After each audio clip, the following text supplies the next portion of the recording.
Federal budget cuts should have a negative impact on a number of area nonprofit groups.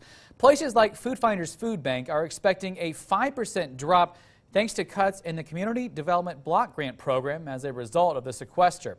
But as News 18's Brittany Tyner reports, Food Finders officials say it's not the funding cuts they're worried about, it's the economy as a whole.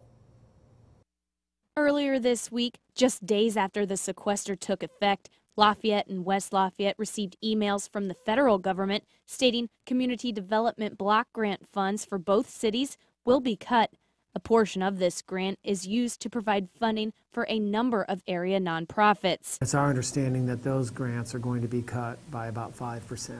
5% for Food Finders Food Bank means $600. Executive Director Katie Bunder says the organization has learned to prepare for the worst over the years, though this year she thought they were safe. For the last 4 or 5 years, we've been having those grants have been diminishing, so every year we take a cut. But this year we were told it's unlikely there'll be a cut. Bunder says this cut is just the beginning. She says Food Finders is planning on more cuts resulting from the sequester, which could take a toll on the nonprofit organization.